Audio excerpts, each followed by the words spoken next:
नमस्कार दोस्तों, मैं हूं मनोज कुमार गुप्ता। आप देख रहे हैं रेगुलर क्लासेस फॉर अकाउंट्स। और आज जो क्लास स्टार्ट होने वाली है बीकॉम सेकेंड ईयर के लिए होने वाली है।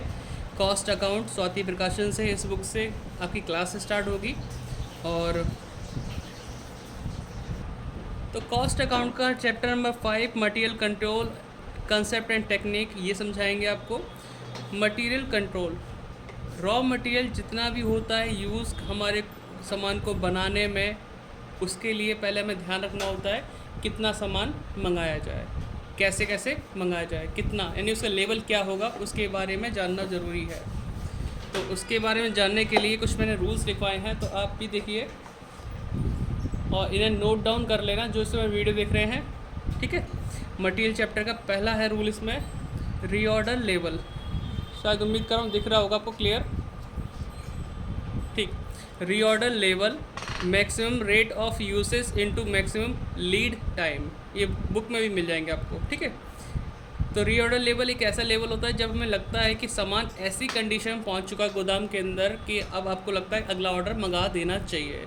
तो ये कंडीशन होती है जब हमें पता लग जाए कि हाँ भाई इतनी यूनिट तक आने पर हमारा नया ऑर्डर दे देना है, और रीऑर्डर कितना देना है वो भी पता चल जाएगा। ठीक है। Reorder level. मिनिमम लेवल यानी कि हमारा जो स्टॉक रखा है उसमें मिनिमम लेवल क्या होना चाहिए, उसकी फाइंड आउट करने के लिए फॉर्मूला है minimum level equals to reorder level minus bracket में normal rate of usage into normal lead time. तो ये हो गया हमारे पास मिनिमम लेवल का फॉर्मूला। मैक्सिमम लेवल, इसका फॉर्मूला है रीऑर्डर लेवल, जो कि यहाँ से आंसर निकल के आएगा वो लिख देंगे, प्लस रीऑर्डर क्वांटिटी, जो हमें क्वेश्चन में पता होगा ये चीज़, रीऑर्डर क्वांटिटी कितनी क्वांटिटी मंगाई है। ठीक है। फिर इसका माइनस करेंगे minimum rate of usage into minimum reorder period, यानी मिनिमम लीड टाइम भी बोल सकते हैं उसको। तो वही चीज़ है इसमें। फिर आगे है यहाँ पे average stock level. Average stock level यानी कि मिनिमम मैक्सिमम का बीच वाला हिस्सा। तो उसके लिए है 1/2 minimum level plus maximum level, ये तो ये लगा सकते हो, या फिर minimum maximum level plus sorry ये तो ना गलत लिख दिया थोड़ा, minimum level plus maximum level upon 2। तो ये फॉर्मूला हो गया हमारे पास एवरेज स्टॉक लेवल का, या तो ये लगा लो या तो ये लगा लो। एक और है इसमें एवरेज स्टॉक लेवल का minimum level plus 1/2 of reorder quantity. ठीक है, कई सारे फॉर्मूले लगाने पड़ेंगे। फिर हमें सीखना है EOQ। EOQ क्या होता है? Economic order quantity. सुन रहे भाई? हाँ जी। इकोनॉमिक ऑर्डर क्वांटिटी यानी ऐसी क्वांटिटी जिसे मंगवाने पर कम से कम खर्चा हो। यहाँ पे ही चैप्टर सीखने का मकसद ये है कि आप एक तरह से स्टोर मैनेजर होता है ना, उसकी जॉब कर रहे हैं। ये उसका काम होता है मेंटेन करना रजिस्टर का, कि भाई अभी कंडीशन क्या चल रही है गोदाम के अंदर, कितना माल है, कितना माल मंगाना चाहिए, मिनिमम लेवल क्या है, उसका कंडीशन क्या चल रही है, मैक्सिमम कितना है ना। और अगर नया ऑर्डर देते भी हैं तो इकोनॉमिक क्या रहेगा उसके लिए, यानी इकोनॉमिक ऑर्डर क्वांटिटी एक ऐसी क्वांटिटी जिसे मंगवाने पे कम से कम खर्चा आए। तो यहाँ पर इसका फॉर्मूला है √2/R/CP/CH। ये फॉर्मूला है इसका 2/R/CP/CH। आर का मतलब होता है एनुअल रिक्वायरमेंट। एनुअल रिक्वायरमेंट यानी पूरे साल की ज़रूरत, इसको बोलते हैं आर। ये होता है यहाँ पे CP लिखा ना, CP होता है ऑर्डरिंग कॉस्ट। ऑर्डरिंग कॉस्ट पर ऑर्डर या सेटअप कॉस्ट या फिर cost of placing each order. तो ये हमारी होगी CP, यानी ऑर्डर देने की कॉस्ट। अभी हमें ऑर्डर भी देना है, उसकी कॉस्ट भी आती है। ऑर्डर देने के लिए बहुत सारी काम करने पड़ते हैं, फ़ोन, टेलीफोन वगैरह वगैरह क्या क्या चीज़ें, बहुत सारे खर्चे हो जाते हैं। फिर अगला नंबर आता है आपका होल्डिंग कॉस्ट, मतलब CH होता है holding cost per unit per year, यानी एक यूनिट को पूरे साल तक रखने का खर्चा क्या बैठेगा, वो CH हो गया। अब इन सबको जो हमने पढ़ा है, या फिर कैरिंग कॉस्ट पर यूनिट, इसे भी हम CH ही बोलते हैं। ठीक है, दो नाम हो गए इसके। इन सबको अगर इस फॉर्मूले लगा दो तो क्या निकलेगा? EOQ, economic order quantity. जो हम क्वेश्चन स्टार्ट करेंगे तो उसमें ये यूज़ बाद में हो रहा है, इसका यूज़ पहले से है, तो हमें इस पर ज़्यादा फोकस करना है। ठीक है। फिर इकोनॉमिक ऑर्डर क्वांटिटी पढ़ने के बाद आता है TIC, है ना, टोटल मतलब TIC टोटल इन्वेंट्री कॉस्ट। ठीक है। तो इसमें TIC के अंदर क्या आता है हमारे पास? फर्स्ट सेकंड, थर्ड, 3 चीज़ को जोड़ के निकलता है। अब एक साइड में लिखना चाहिए तो मैं तो बस total purchase price of annual requirement, पूरे साल की ज़रूरत के हिसाब से परचेज प्राइस क्या होगा, इसका formula R into P. R मतलब एनुअल रिक्वायरमेंट, पी मतलब परचेज प्राइस, मल्टीप्लाई करके आंसर आ जाएगा।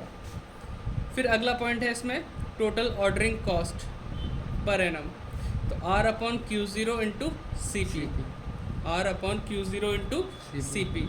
आर मतलब एनुअल रिक्वायरमेंट, क्यू ज़ीरो यानी जो हमारा ई ओ क्यू से आंसर निकलेगा ना उसको क्यू ज़ीरो भी बोलते हैं, क्यू ज़ीरो एक बार में मंगाई जाने वाली unit, into C P. C P मतलब ऑर्डरिंग कॉस्ट। हमने 3 चीज़ जो सीखी है ना, सी पी, सी एच और आर, उनका यूज़ बहुत ज़्यादा है।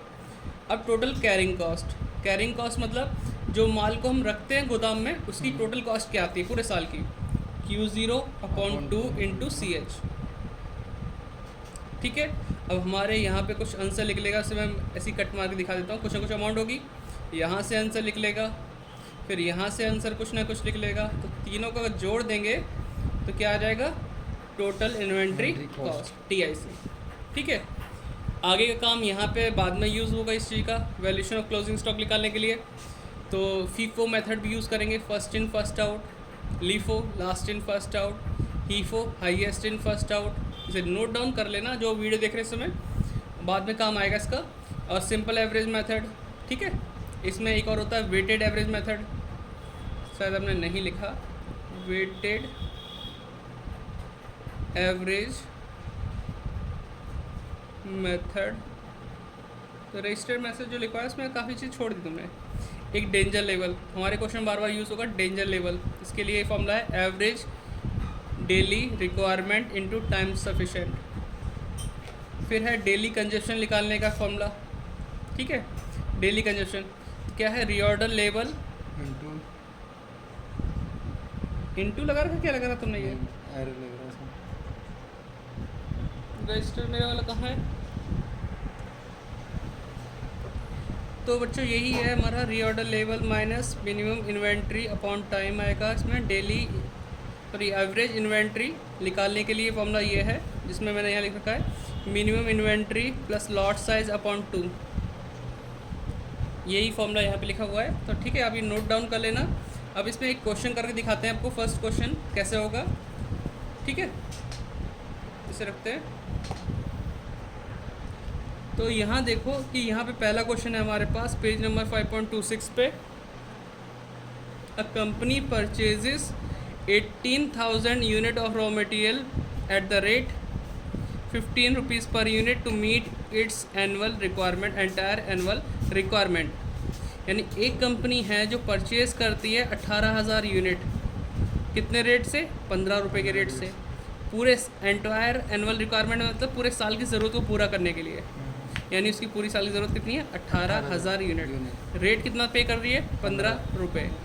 फिर यहाँ लिखा है the order cost comes to 50 रुपये पर ऑर्डर, यानी हमारा जो ऑर्डर पूरा करने में कॉस्ट आती है कितना आती है, 50 रुपये पर ऑर्डर आती है। ठीक है, ये ऑर्डरिंग कॉस्ट हो गई, ऑर्डर देने की कॉस्ट, इसे हम बोलते हैं CP। क्या बोलते हैं, CP। हाँ, इन्वेंट्री कैरिंग कॉस्ट कितनी है, 1.5 रुपये पर यूनिट है ना, तो 1.5 रुपये पर यूनिट है, ये CH है, क्या है हमारा, CH। कोई दिक्कत तो नहीं।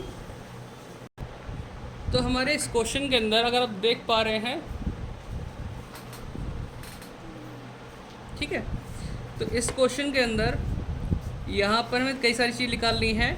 EOQ मतलब economic order quantity, total carrying cost, total inventory cost और टोटल ऑर्डरिंग कॉस्ट। अगर देखा जाए तो इन्वेंट्री कॉस्ट में TIC के अंदर ये दोनों चीज़ आती हैं, तो पर्टिकुलर नहीं निकालना होगा, एक बार बस हमें EOQ और TIC पे फोकस करना है और सारा काम हो जाएगा। तो करके दिखाते हैं आपको। तो बच्चों शुरुआत करने के लिए हमें यहाँ से जो हमने पढ़ा है वो लिखना पड़ेगा। क्वेश्चन नंबर 1 लिखेंगे, और हाँ दिख रहा, सही दिख रहा है। R का मीनिंग क्या था, एनुअल रिक्वायरमेंट, पूरे साल की ज़रूरत कितनी थी, 18,000। कभी कभी मंथली होती है तो मल्टीप्लाई 12 करना पड़ता है, ठीक है। फिर हमारा पास P कितना है, प्राइस, ये है 15 रुपये। फिर CP कितना है, 50। हाँ जी, CP है 50 रुपये, ठीक है। CH कितना है, 1.5, ठीक है। ये आ गया 1.5, ये हो गया हमारा CH। कोई दिक्कत वाली बात तो नहीं। अब आते हैं हमारे निकालना क्या है, EOQ economic order Order quantity, quantity। और एक निकालना है TIC।